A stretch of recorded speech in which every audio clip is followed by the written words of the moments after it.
이제 본 거 가운데에서 조금 그래서 좀 찾아봤더니 이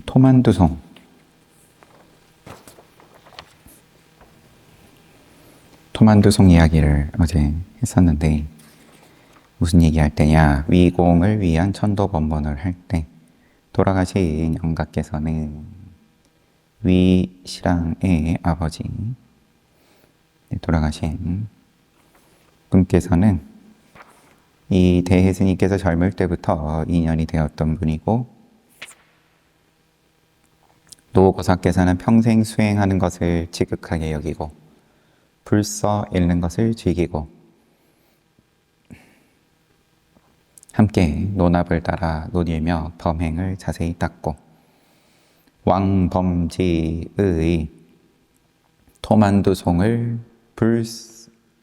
토만두송으로 불사를 삼아 세속을 타일러 깨우쳐 주었습니다. 즐겨 읽으셨던 이 토만두송이, 이게 이제 다시 보면 성 밖에는 흙으로 만든 만두가 있고 성 밖에는 무덤, 성 안에는 삶은 콩, 그렇게 보고 넘어갔었는데, 성 안에는 만두 속, 살아있는 사람은 만두 속이고 죽으면 이제 흙에 덮이는 거고, 한 사람당 한 개씩. 그렇죠. 죽으면 무덤 하나니까요. 맛없다고 말하지 말라. 100년 사는 사람 없는데 1000년 살 것처럼 쇠 문턱을 만드니 귀신이 보면 박수치며 웃겠구나. 그 정도 시였어요. 좀 도가적인 느낌이 있는 걸로 보이고요, 왕범지는. 모르면서 그냥 더듬어 보자면 다른 왕범지의 시들도 뭐 몇 개 쭉 나열이 돼 있던데, 그냥 쉽게 시를 쓰는 걸로 이름이 있었던 사람으로 보입니다.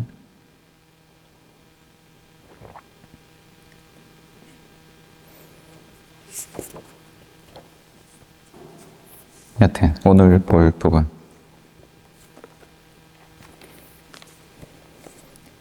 (107번째) 상당설법, 법당에 올라서 지혜가 도달하지 못하는 곳에서는 절대로 말하지 말라.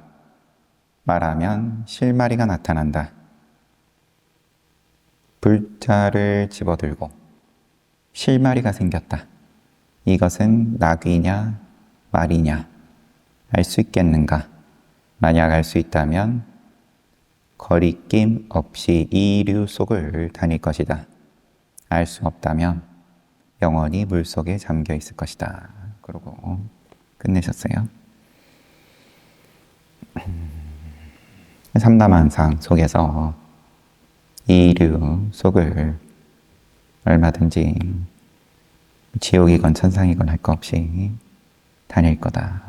안다면 꺼리낌 없이 이류 속을 다닐 거고, 그렇지 않으면은 늘 걸려 넘어지는 거고. 108번째 상당고화설법, 법당에 올라 인용하시기를 한 스님이 투자에게 물었다. 달이 아직 둥글지 않을 때에는 어떻습니까? 투자가 서너 개 삼켰다. 둥글게 된 뒤에는 어떻습니까? 7, 8개 토해내버렸다. 투자 대동선사, 오등회원에 나오는 대화. 보름 가지고 보름 전에는 어떻고 보름 후에는 어떻고, 대스님께서 3개, 4개, 또 7개, 8개. 숫자는 매우 분명하지만 헤아릴 수 있는 사람이 없다. 이미 숫자가 분명한데 무엇 때문에 헤아릴 수 있는 사람이 없는가? 잠시 양보하시고. 도사는 흰 난삼을 입고 있으니. 난삼은 치마와 저고리가 하나로 된 옷, 원피스. 참된 조대가는 아니로구나. 조대가, 조대라고도 하는데 큰 일을 처리한다는 뜻. 조대가는 큰 일을 처리할 수 있는 사람. 유래가 있는데 넘어가겠습니다. 도사는 흰 난삼을 입고 있으니 진짜 큰일 할 사람은 아니로구나. 늘 물 묻히고 진흙이 뒹굴고 이런 또 비유를 늘 해오신 건데 깔끔하게 흰 옷 입고 차려입고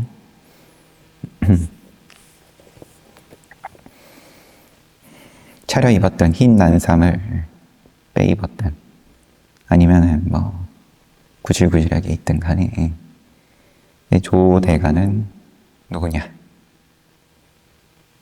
근데 뭐 이렇게 끝났으니까 109번째 상당설법 상당하자 한 스님이 나와서 절을 하고 일어나더니 악 하고 소리를 질렀어요. 대스님도 악 하고 외치니 그 스님은 대중 속으로 돌아갔다.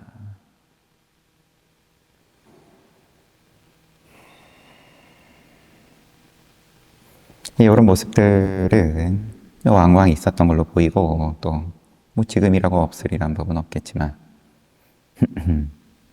대스님께서 이 스님이 들어가니까 아직 한 수가 부족하다. 어른 스님이 한 수가 부족하다고 뭐 하든 딱 떨어졌다고 하든 백수가 부족하다고 하든 중요한 건 안목이 중요한 건데 내가 그러면 내 괴로움이 편하다. 괴로움이 불편함이 편하다. 흉내내는 건지 아니면은 정말 그런지 긴가민가 하다. 그럴 수도 있는 거고. 이어서 말했다. 1할에서 손님과 주인이 나누어지고 상대방의 태도를 살펴보고 상대방에게 대응하는 행동을 일시에 행한다. 조용일시다. 비춤과 작용이 동시다.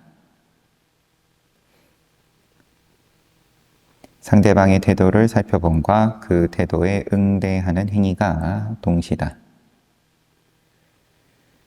임제는 이것을 바가는 사내에 소를 몰고 가고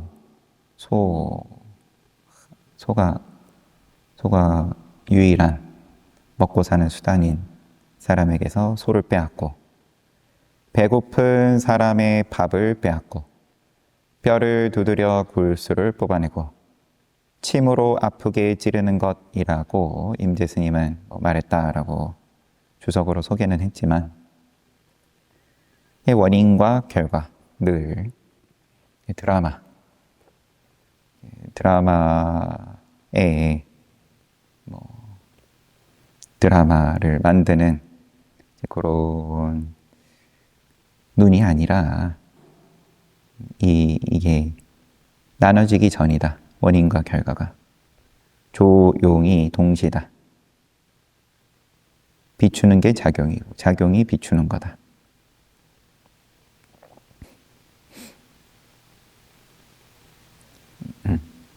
그 속의 뜻을 알고자 한다면 대낮에 삼경을 알리는 것이다. 밤에 치는 삼경종을 대낮에 치는 거다.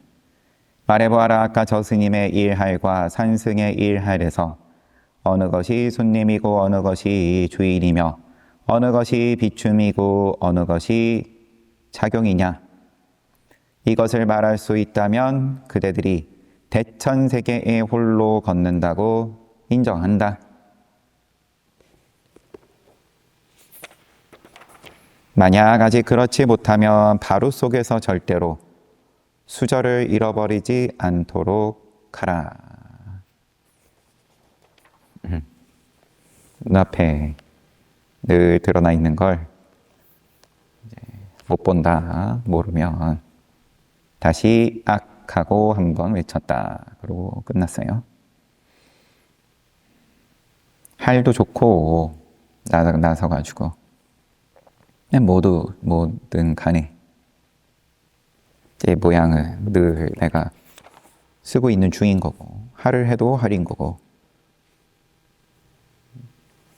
아니면 그냥 뭐 만나서 인사 나누는 것도 그것도 모양인 거고.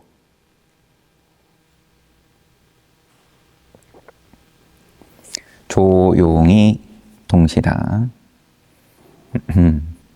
110번째 설날 상당 설법. 또 한 해가 갔나 봅니다. 법고에 새로 가죽을 메운 북에다가 가죽을 새로 씌우고 설날 아침에 법당에 올라 말했다. 이것도 뭐 모르긴 해도 작은 불사는 아니지 싶은데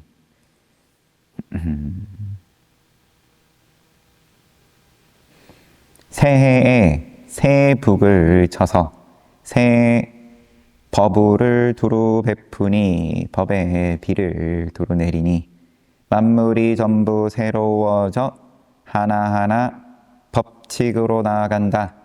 보현보살은 즐거워하며 기회를 타서 문호를 열어 젖히고 흰 코끼리 왕을 풀어놓지만 온 세상에서 찾을 곳이 없다. 보현보살이 타는 흰 코끼리 얘를 풀어놓지만 온 세상에서 찾을 곳이 없다. 주장자를 집어들고 오직 이것만이 옛날과 지금에 속하지 않고 옛과 오늘로 나뉘기 전이고 무심히 입을 열어 법신을 삼켜버린다. 주장자를 내던지고 무엇인가? 뭐냐? 천년된 복숭아 씨앗의 속은 원래 옛날의 속살이다. 그렇게 끝났습니다. 새해.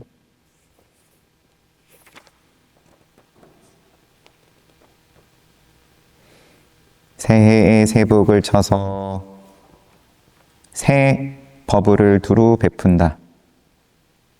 새해이고 북도 새거고 내 법문도 새거다. 만물이 전부 새로워져 하나하나 법칙으로 나아간다. 보현보살을 또 말씀하시면서 오직 이것만이 주장자를 들고 옛과 지금에 속하지 않고 오직 이것만이 새거고 헝거고 따지지 않는다. 무심히 입을 열어 법신을 삼켜버린다. 주장자를 던지고 천년된 복숭아 씨앗의 속은 원래 옛날의 속살이다.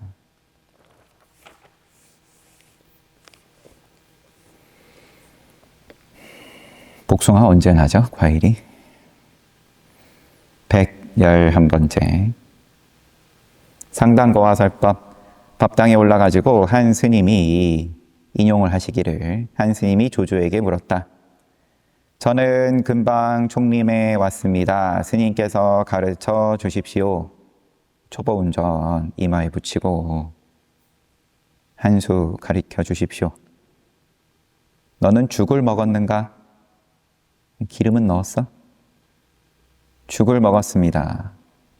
가루를 씻어라. 그 스님은 문득 크게 깨달았다. 뭐에 깨달았냐 그러면?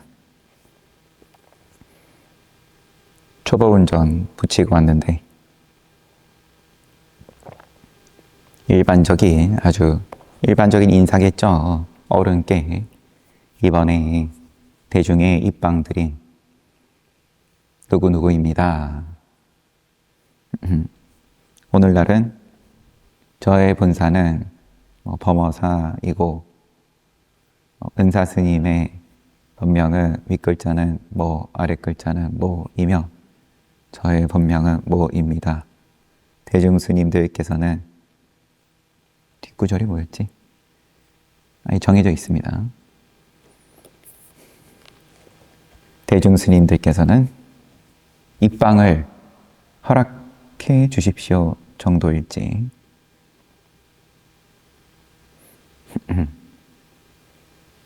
저는 금방 총림에 왔습니다. 스님께서 가르쳐 주십시오. 너는 죽을 먹었는가? 아침에 벌어졌는지. 보통 공양 마치고 하죠. 그렇죠. 죽을 먹었습니다. 바루를 씻어라. 크게 깨달았다. 대스님께서 분명한가? 운문은 말하기를. 요 조조스님 일에 대해서 운문 스님은 말해보아라 가르쳐 주었느냐? 가르쳐 주지 않았느냐?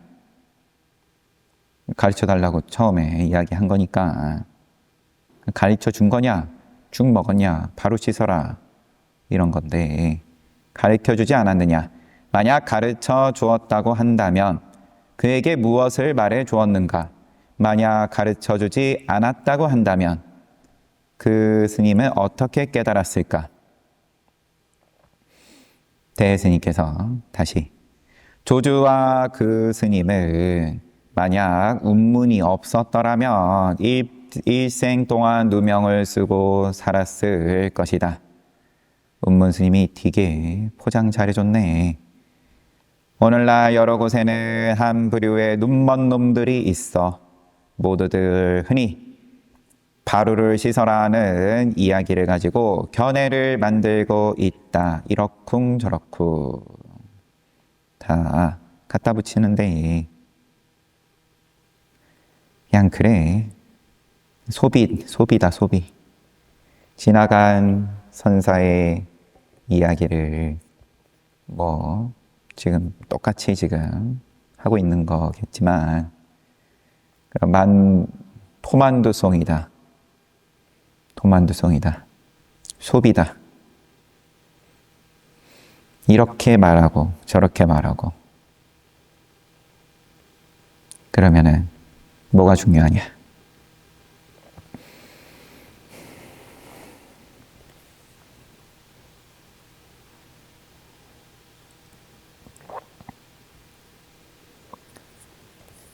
(112번째) 상당설법. 법당에 올라서 오늘은 정월 대보름이다. 있다면 그것은 옛 공안이니 몇 개의 등잔에 불을 붙이고 북을 쳐서 함께 살펴보도록 하자. 살펴보는 것이라면 없지 않으나 문득 기름이 떨어져 등불이 꺼질 때에는 어둠 속에서 기둥을 들이받지 않도록 극히 조심해야 한다. 정월 대보름이다. 있다면 뭐가 있다면 있을 것 같으면 그 옛 공안이니 그 몇 개의 등잔에 불 붙이고 북을 쳐서 함께 살펴보도록 하자. 또 대보름에도 북을 치는지 달 보는 거니까 밤에 행사를 하는 거고 살펴보는 건 좋은데 그런데 이제 시작이 있고 끝이 있고 모든 행사는 좋은데 그 유행가 연극이 끝난 후 뭐라 하는 유행가 그러면 등불이 꺼진 다음에는 뭐냐? 정진 시작이고 죽 비치고 시작하고 죽 비치고 끝나면 정진 끝나고 화두를 들었다가 밥 먹을 시간이다 하면은 또 열심히 했다, 뿌듯하다 일어나가지고 그간에 또 얼굴 익힌 또 옆에 다른 사람하고 눈인사도 좀 하고 화장실에서 마주치면 또 어떻게 오셨냐 등등 문명의 힘입니다. 모르는 사람끼리 그렇게 안심하고 친해질 수 있는. 그런데 등불이 꺼질 때 어둠 속에서 기둥을 들이받지 않도록 극히 조심해야 한다. 113번째 상당설법, 법당에 올라 말했다. 천축 땅, 인도 땅 대선에 이제 서가모니 부처님의 마음을 동쪽과 서쪽에서 비밀리에 부촉하였다. 어떤 것이 부촉한 마음인가? 조사가 동쪽으로, 서쪽에서 동쪽으로 온 까닭이 뭐냐? 악하고 한번 하를 하시고 선상을 손바닥으로 한번 내리치시고 말했다. 무슨 말이냐?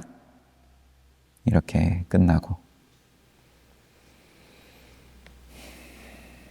비밀리에 부촉하였다.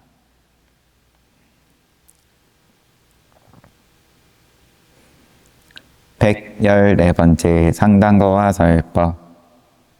내가 지금 무슨 소리를, 무슨 가르침을 지금 계속 이야기를 하며 너희는 뭘 깨닫고 싶어서 지금 모여가지고 대중생활하고 있는 거냐? 부촉. 서가모니 부처님께서 부촉한 게 무엇이며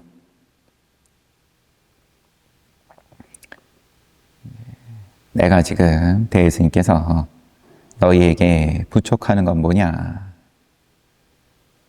악을 하시고 선상도 한번 손바닥으로 내리치시고 무슨 말이냐? 무슨 말이냐? 114번째 상당거와 설법. 장장원과 왕장원 두 사람이 찾아오자 법당에 올라 인용하여 한 스님이 운문에게 어떤 것이 스님의 가풍입니까? 뭘 가르치십니까? 불법이 뭡니까? 운문이 책 읽은 사람이 있거든 와서 알려다오.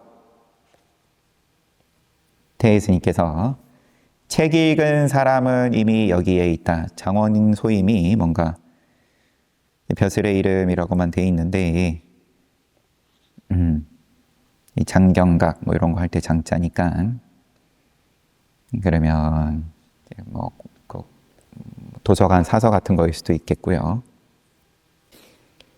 책 읽은 사람은 이미 여기에 있다. 그런데 어떻게 그와 만나볼 것인가? 책 읽은 사람이 있거든 와서 알려다오. 운문 스님이 말씀하셨는데 책 읽은 사람은 이미 여기 있다. 근데 어떻게 만날 거냐? 이어서 곁을 돌아보고 말했다. 원수가 아니라면 함께 모이지 않는다. 원수가 아니라면 함께 모이지 않는다. 함께 모였으면 원수다? 한국말이 뭐 한국말 아니더라도 어느 나라 말이건 다 이렇게 부정으로서 강조하겠지만 모여있는 놈들은 다 원수야. 그러면 우리 지금 두 사람이 왔으니까 또 공교롭게 우리를 그러면 이간질하나? 앉아서 듣는 입장에서 그랬을지는 모를 일이지만 어떻게 만나볼 거냐. 115번째 모양이 있으면 다툼은 예약돼 있다. 아무리 서로 살갑고 좋아도 다투게 돼 있다. 115번째 상당거와 설법 법당에 올라 인용하여 말하기를 한 스님이 투자에게 어떤 것이 십신조어입니까? 십신조어. 열애가 얻은 10가지 몸으로 보살이 수행을 완성하여 얻은 부처의 몸을 10가지로 그 덕의 차원에서 나눈 것이다. 화엄경에 보리신 원신 쭉 얘기하는데 넘어가고, 어떤 것이 십신조어입니까? 조어는 조어장부의 줄임말에 붙여 장부를 잘 제어하고 이끌어서 진실한 도에 들어가게 한다. 그래서 조어장부. 투자는 이걸 물은 거예요. 투자 스님한테. 투자는 승상에서 내려와 섰다.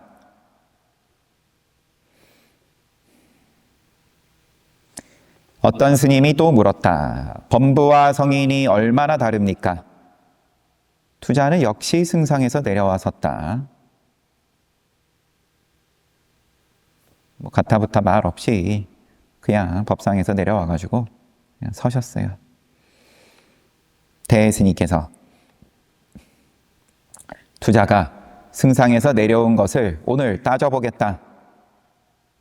요거 가지고 한번 얘기해보자. 의심받기 쉬운 곳에 있는 사람은 절대 함부로 긍정해서는 안 된다. 의심받기 쉬운 곳에 있는 사람은 그거겠죠. 오이 밭에서는 갓을 고쳐 쓰지 말고 그런, 절대 함부로 긍정해서는 안 된다.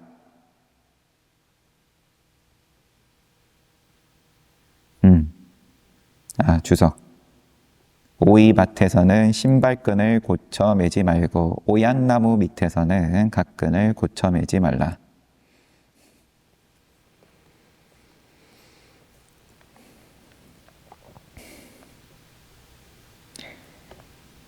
의심받기 쉬운 곳에 있는 사람은 절대 함부로 긍정해서는 안 된다. 그래서 아무 말 없이 투자 스님이 그냥 내려와가지고 긍정 부정 없이 그러고 가만히 서셨나 보다. 그러라고 하시는 말씀 당연히 아니죠.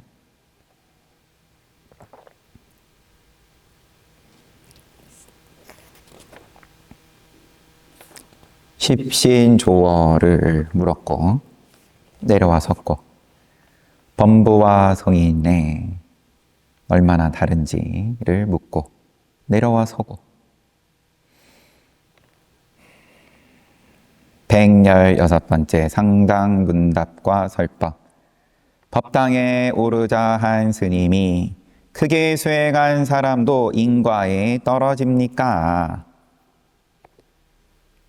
그러면 인과, 백장 스님 어록에 나오는 여우 이야기인 거죠.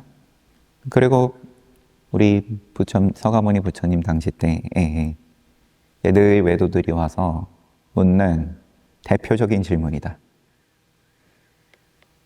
비구들도 물었겠지만 이제 깨달으면 알아 아니면은 그러면 윤회를 하는지 궁금하잖아요. 크게 수행한 사람도 인과에 떨어집니까? 그럼 대스님께서는 죽으면 어떻게 되십니까? 더 직관적인 질문으로는 전 백장 스님은 인과에 떨어지지 않는다고 했는데 무엇 때문에 여우의 몸을 받았습니까? 여기서는 그냥 백장 스님이 말한 것으로서 질문을 했지만 이제 우리 이런 백장오록에 나와 있는 내용으로서는 늘 어떤 노인이 법문하는데 뒤에 서 있는 것을 보고 백장 스님이 묻고 본인이 뭐 500세 전에 이 회상에서 자기가 법을 설하는 입장이었는데 누가 와가지고 이런 질문을 인과에 떨어지는지를 묻는 거에 대해서 떨어지지 않는다고 했다가 여우 몸을 받았다 하면서 이야기가 진행이 되죠.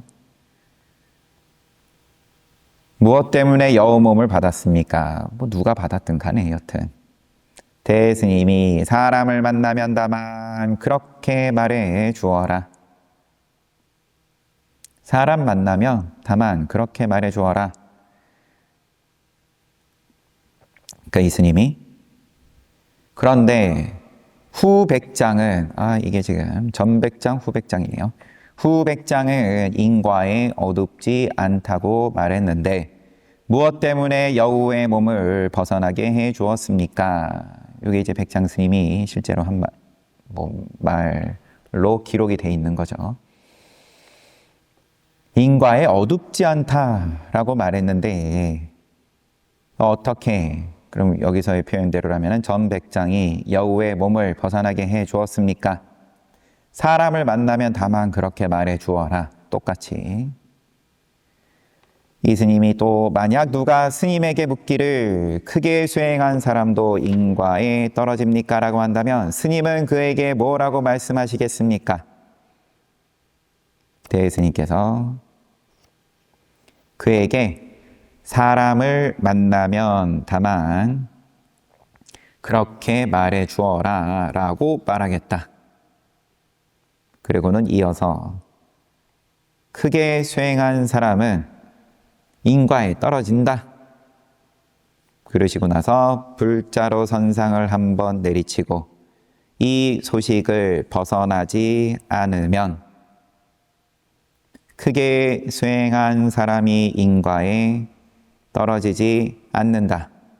다시 한번 선상을 내리치고 이 소식을 벗어나지 않으면 떨어짐과 떨어지지 않음을 단번에 내려놓는데 무엇을 일러 인과라 하겠는가? 또 선상을 한번 내리치고 이 소식을 벗어나지 않는다. 이윽고 불자를 들어 대중을 부르고 500생 전의 소식이 있으니 마음속에서 따로 찾을 필요는 없다.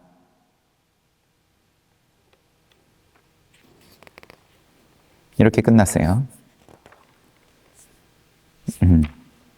뭐 복잡할 것도 없고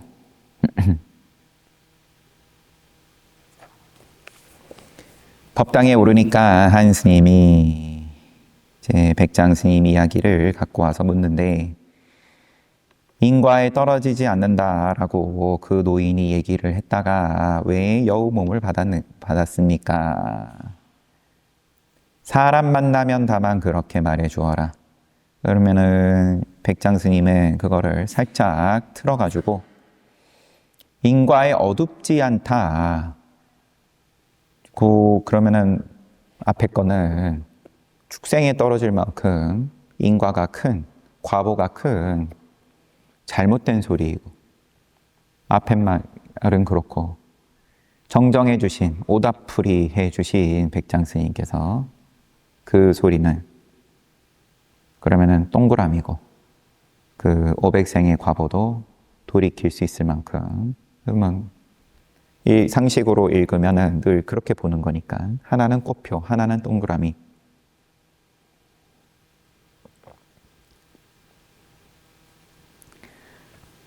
그러면은 뭐 아닙니다.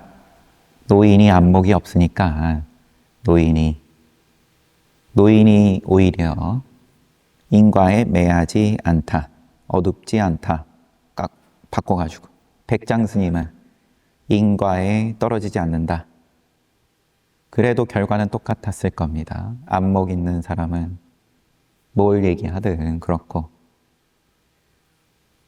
외도는 뭘 얘기해도 또 그렇고, 그래봤자 또 하나는 꽃표, 하나는 동그라미인데, 그래봤자 앞에 물은 것처럼 범부와 성인의 차이가 뭡니까?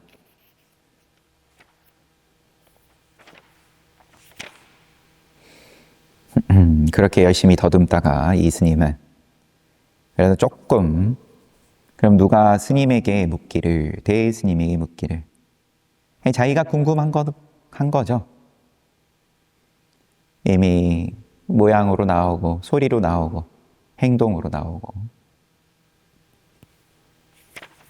그러면은 되게 궁금한 건데, 하지만 그래봤자 이제 그쯤이다. 그래도 이제 조금은 자기의 일로서 질문을 한 걸 난지는 모르겠지만, 누가 그럼 대스님께, 누가도 왜 붙여요 그러면? 그냥 본인이 그냥 지르면 되는 거죠. 물으려고 하면. 크게 수행한 사람도 인과에 떨어집니까?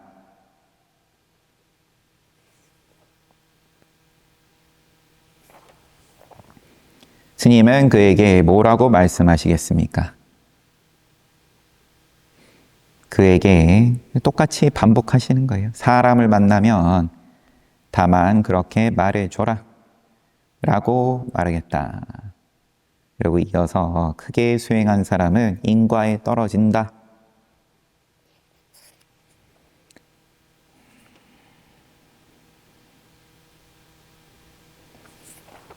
아예 이 스님의 질문을 그냥 스스로 묻고 답하시는 모양으로, 그러면 조조 스님, 뭐 전백장이니 후백장이니 다 가지치기를 하고, 그러고 만약 누가 스님에게 묻기를, 그것도 가지치기를 하고, 그냥 네가 물었다고 치고, 크게 수행한 사람도 인과에 떨어집니까? 그러면 크게 수행한 사람은 인과에 떨어진다. 그러고는 이제 불자 가지고 선상을 한 번씩 계속 치면서 이 소식을 벗어나지 않으면 크게 수행한 사람이 인과에 떨어지지 않는다. 그럼 이 소식을 벗어나라는 말이냐? 다시 한 번 치고는 또 뒤집어 가지고 이 소식을 벗어나지 않으면 떨어지지 않은, 단번에 내려놓는데 그 시비에서 인과에 떨어지는 게 되게 뭐 지옥에 떨어지는 것 마냥 늘 관심사잖아요. 어떻게 해야 잘 되냐? 어떻게 해야 위험을 피하냐? 떨어진다, 떨어지지 않는다. 그러면 인과는 와닿지가 않으면 다 수험생 학부모님들이고 하니까 대학에 떨어지냐, 대학에 안 떨어지냐. 여기에 대해서 단번에 내려놓는데 무엇을 일러 인과라 하겠냐? 대학이 뭐냐? 또 한 번 내리치고 이 소식을 벗어나지 않는다. 그러고 불자 들고 대중 부르고 500생 전에 소식이 있으니 마음속에서 따로 찾을 필요는 없다. 그러고 끝내셨어요.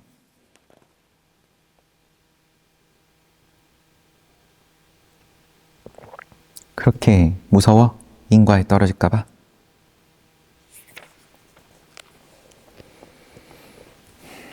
근데 그럼 또 늘 인과 벗어나는 출세간 이야기를 해온 건데, 서가모니 부처님께서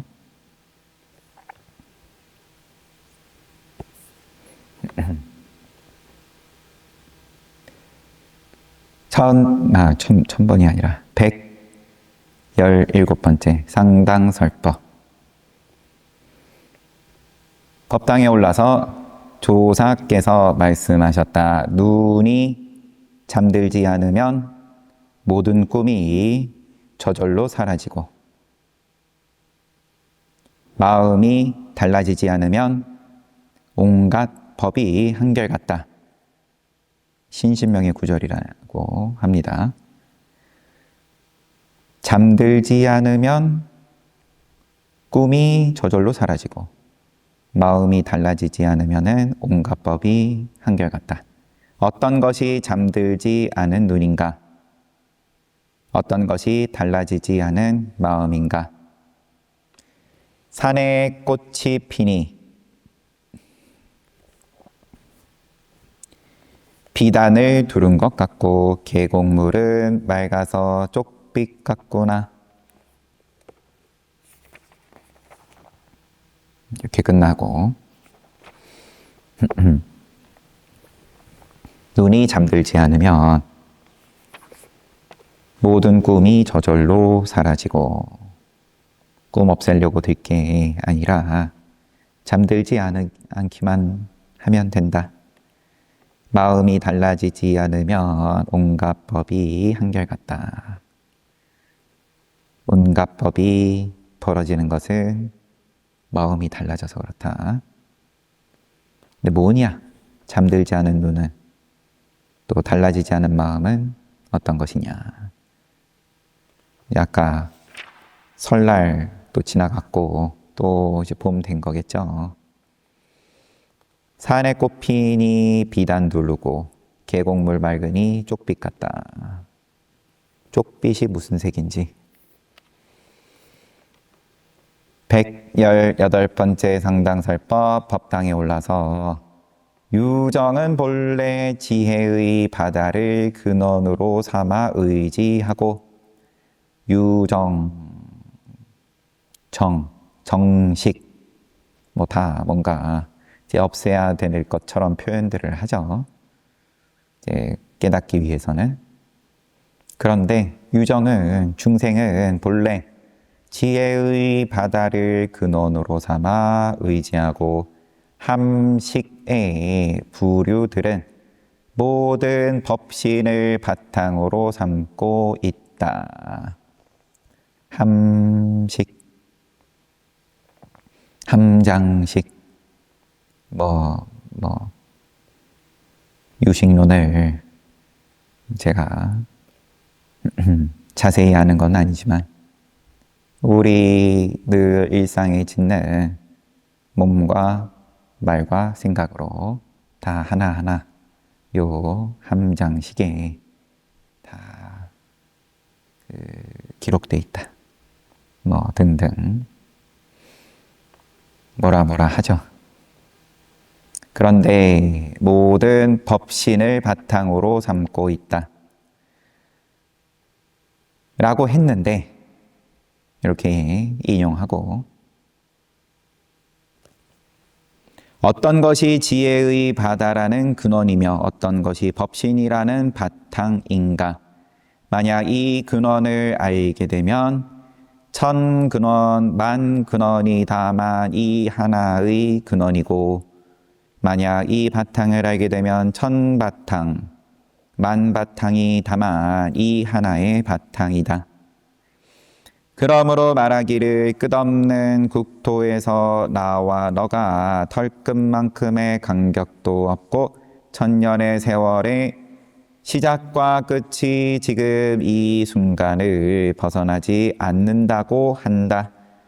요거는 당나라 때 이통현 장자가 지은 대방광불 화엄경 합론찬요.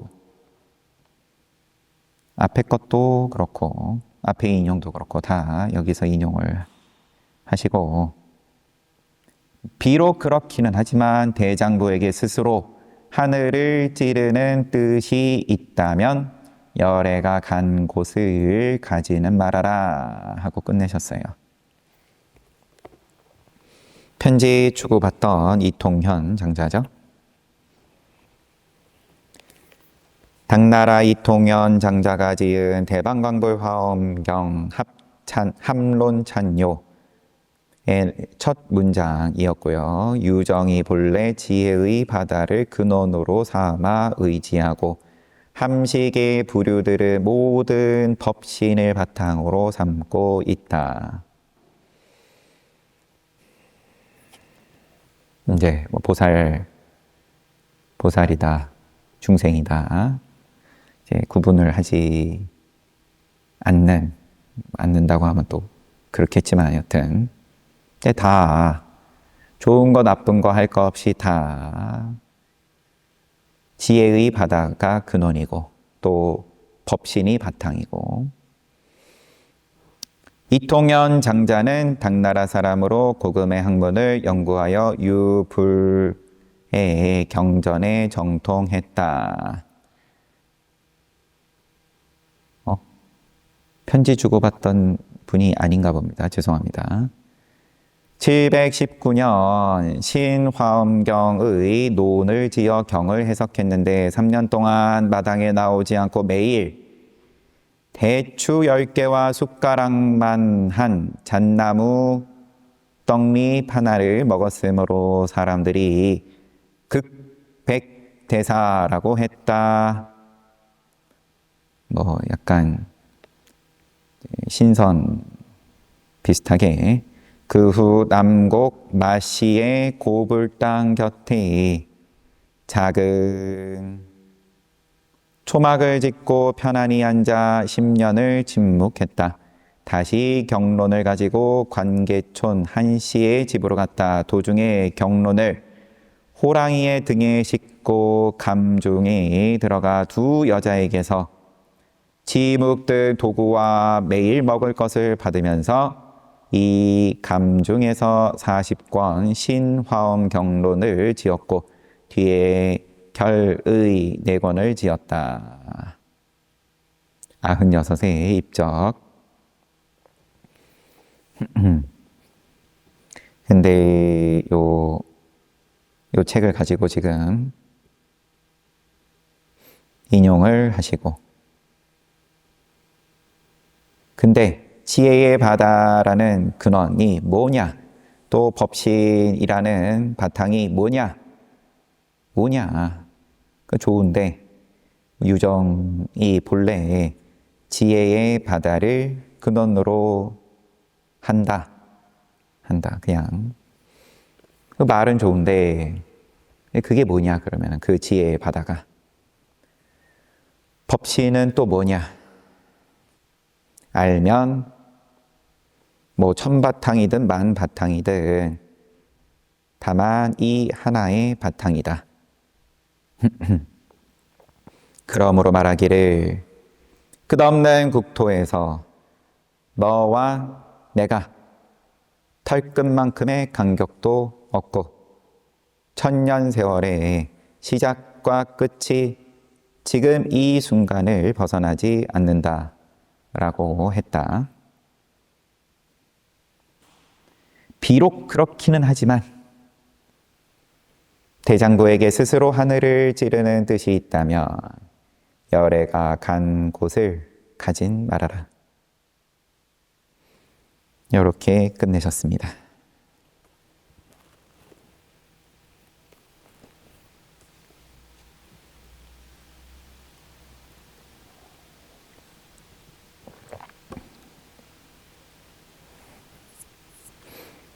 천년의 세월의 뭐 시작을 얘기를 하든, 뭐 우주의 시작을, 아니면은 시작 전을 얘기를 하든,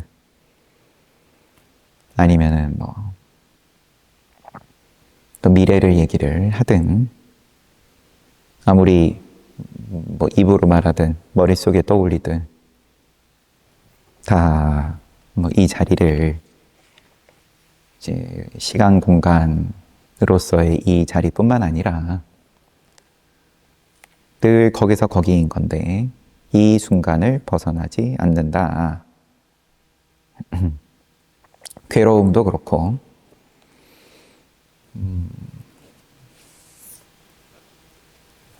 편안함도 그럴 테고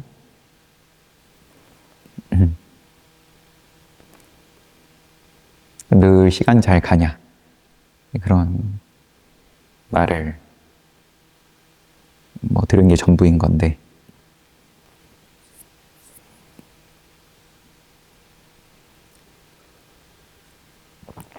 머리끝까지 뭐가 차올라가지고 아까 스님이 대세에게 나가가지고 질문한 것처럼 이 인과에 떨어집니까? 안 떨어집니까?